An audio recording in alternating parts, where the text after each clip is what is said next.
Your mindset has been in a box. Your mindset won't allow God to do some of the things that He has promised you. What's up, everybody? It is Jay Hobbs, and you have tuned into the Accelerate podcast, the place where we're going to talk about ways that can help you accelerate your life. Growing up with learning disabilities, impulsive ADHD, and losing my mother at a young age, man, it was rough. But guess what? I discovered something powerful. It's all about mindset. And that discovery changed my life completely.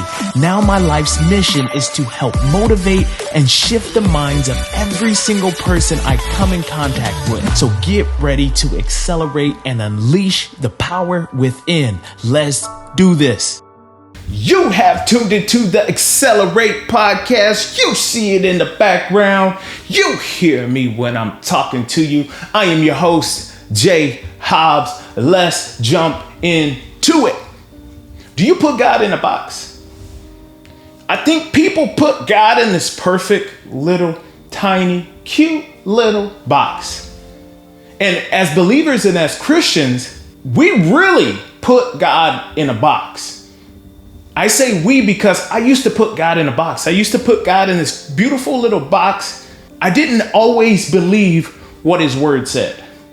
I felt like I had to act and react and be a certain way, or otherwise I wasn't Christian enough, or otherwise people are going to see me as this unbeliever. But what I realized is when I stopped thinking that God was in a box, in this perfect cookie cutter box of the Bible.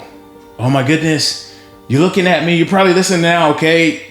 You might lose me now because he's talking about the Bible, like everything is in the Bible. Yes, there's a lot of amazing stories in the Bible. I've heard this before. The Bible is basic instructions before leaving earth. So I'm not taking anything away from the Bible, but I think sometimes people put God in a box because if it's not in the Bible, then I can't believe it and it's unreal and I can't find it and all of these other things. And then they put God in a box and they put their beliefs in a box. And I don't feel like God wants us to live that way. God is almighty, all-knowing, powerful. He's everywhere at every time, at every second. He understands what you're going through. He understands what you're hoping for and what you're wishing for. So if we truly believe that, why are we putting God in a box?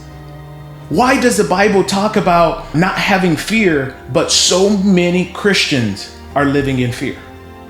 Anxiety, depressed, and they're hurting and they're just begging God, please take this away. And He's like, yo, it's in the Bible.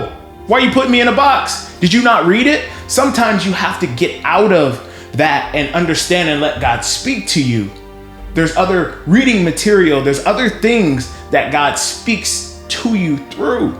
Sometimes I'll go on these walks and I get some of the most amazing downloads from God when I go on these walks. And I'll just be walking and I'll be talking to God. I'm like, Yahweh, this is the situation. Thank you so much. And a lot of times I won't ask for anything. I'm just thanking Him. I grew up feeling like God was in a box. I grew up with fire and brimstone. I grew up believing that if you did this, you're going to hell and you got to go do this. And there was all these works. But what I noticed is the same church that I grew up in, there were people that were hating on other people. There was massive gossip. There was unforgiveness. This is all in the church.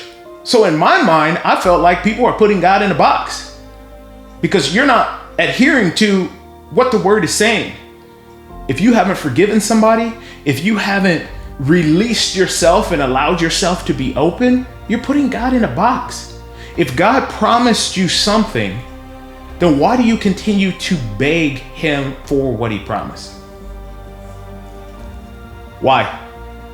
Why are you continuing? God, please, just you told me that I was gonna have money and I was gonna create this business and all I've done is lose money with this business. You're putting God in a box because you're so focused on what He said He was gonna do that you're not focused on the journey on how to get there. Take God out of the box that you placed Him in. Think of it like this. There is no box. There is no box to put God in because he never belonged in a box. Take God out of the box. If you're a believer, if you're a Christian, if you are just figuring out what the Bible is, like a lot of times the conversations I have with non-believers are more intense and more productive than some of the conversation I have with believers, because non-believers, when they come to Christ, they believe everything that he's saying. Take God out of the box. I'm out the box. I'm out the box. When you get saved and you're winding that box and God pops out, he stays out the box. You're no longer held captive. God is no longer held captive in your mind. So you need to allow him to get out, and you need to have these big goals and these big dreams and not hold God captive, because he's never been in a box. Your mindset has been in a box. Your mindset won't allow God to do some of the things that he has promised you. Remember when Jesus was in Nazareth, where he's from, and he said, because of your unbelief, I can't do any miracles here.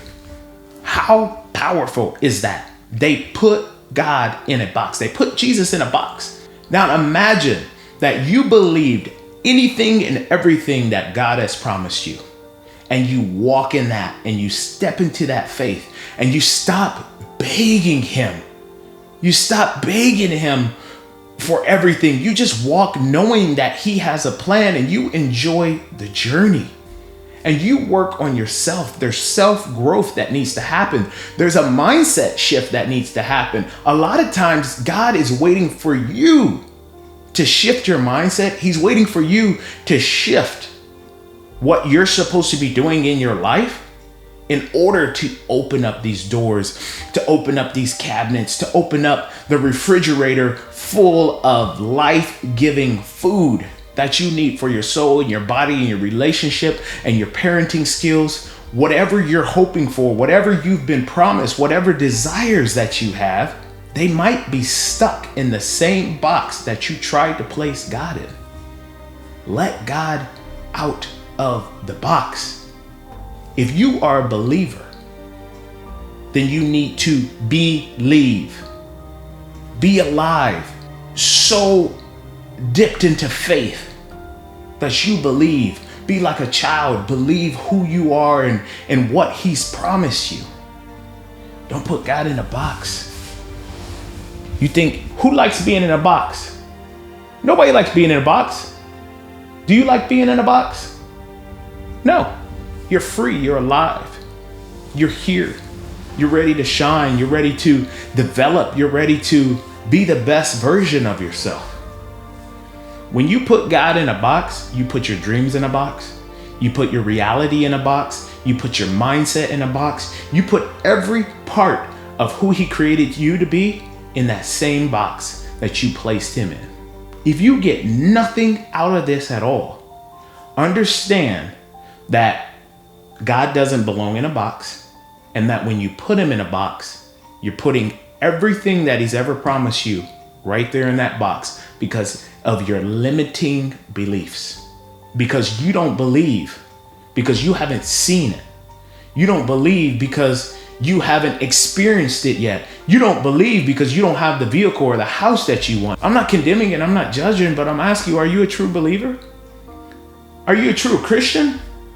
If you don't believe what the word says, if you don't actively grow and work in that and work on your growth mindset to step into that full faith of belief, or are we walking around just saying we're Christian, saying we're believers? Yeah, we trust God. But the second something happens, we don't believe and we don't trust him. It's a challenge for our mindsets. But that's why God talks about the renewing of your mind, not being stuck in the reality that our mindset places in, but renewing our mind to make sure that we are always fresh with new belief, with the same faith that he asks of us. And when we get tired, and sometime when we question God, renew your mind. Believe what he's promised. Believe what he's given you. Don't limit him into this box.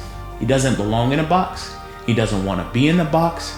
He's not even in the box. Your mind is held captive in that box. Think about it. You can take it, you can leave it, you can get offended, you can agree with what I say, you cannot agree with what I say. And that's fine. Doesn't bother me because I know my relationship. I know that me and God have deep conversations. I know that me and God, I talk to God. There's conversations I've had where people question like, oh, you said that to God? Remember that Key and Peele skit? Oh, you said that? Oh, I said that. Man, you talk to God like that? Yep.